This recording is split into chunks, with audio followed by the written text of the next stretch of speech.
tagasi reedel täitsa juhuslikult me kohtusime Pirita kloostris peapiiskop Urmas Vilmaga ja mõnede vaimulikutega tema kirikust.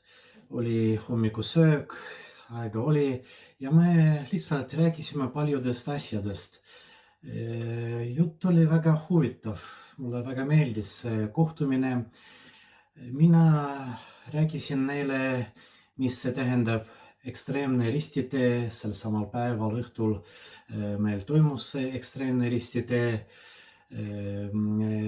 Peapiiskop omalt poolt rääkis sellest, kuidas tema mõne aega tagasi osales Püha Jaakobuse teel Portugalis. See on niisugune palverännak, kus väga palju inimesed osalevad. Sellest ma ei hakka praegu rääkima, aga peapiiskop ütles, et tema isiklikult koos teiste inimestega käis umbes 350 kilomeetrit 8-9 päevaga. Ma jagasin peas ja tõesti pidin tunnistama, et pingutus oli väga suur. Aga pärast, kui juba rääkisime mõnedest nendest asjadest, hakkasime ka arutlema, miks siiski inimesed tahavad pingutada kirikus. Miks see on vajalik võib-olla sellest rohkem. Tõesti tunnistame, et paljud inimesed otsivad ja meie ka, mina ka, otsime väga tihti mugavusi kõikides olukordades, ka kirikus.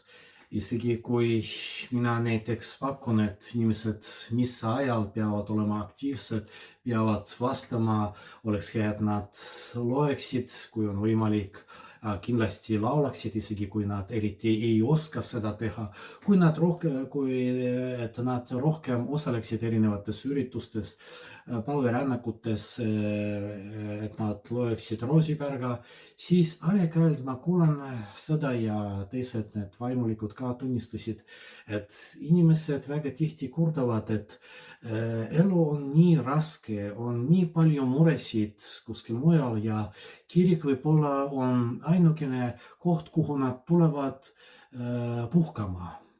Ja kui vaimulik Luteri kirikus või meie kirikus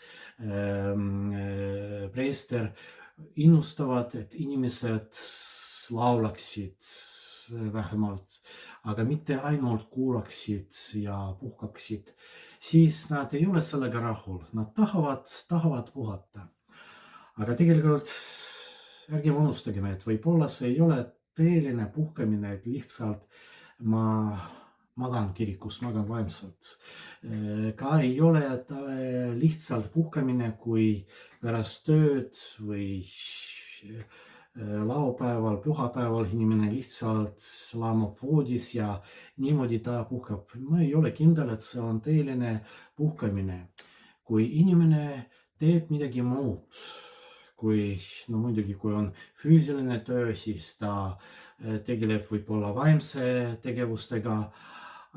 tegevustega, kui see on pigem niisugune intellektuaalne tegevus, siis ta tegeleb spordiga või mõnede teiste asjadega, see on tõeline puhkamine.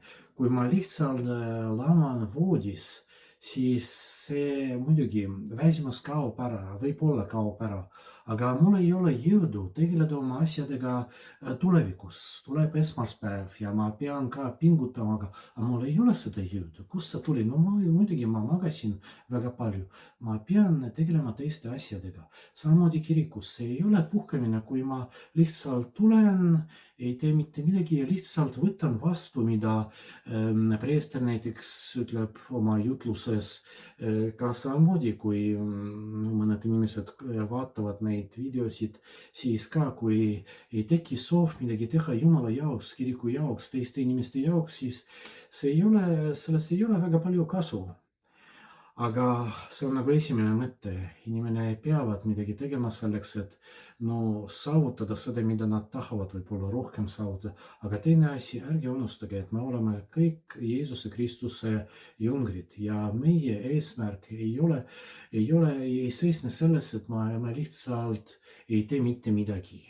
Et me tuleme ja Jeesus Kristus ole rõõmus selle üle, et me lihtsalt tuleme kirikusse.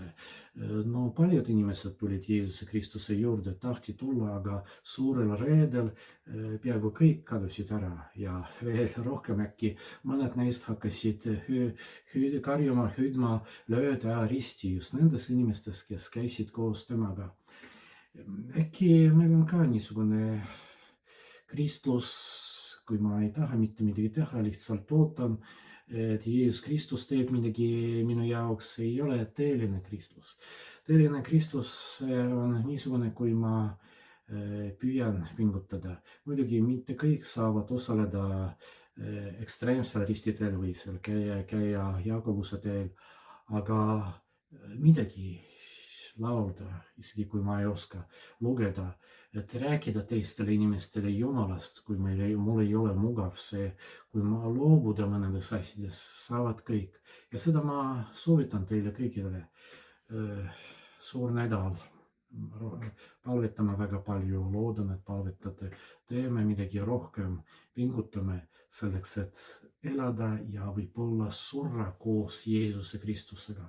Alles siis tuleb ülestõusmine. Kui ma ei sure, siis ülestõusmist ka ei ole.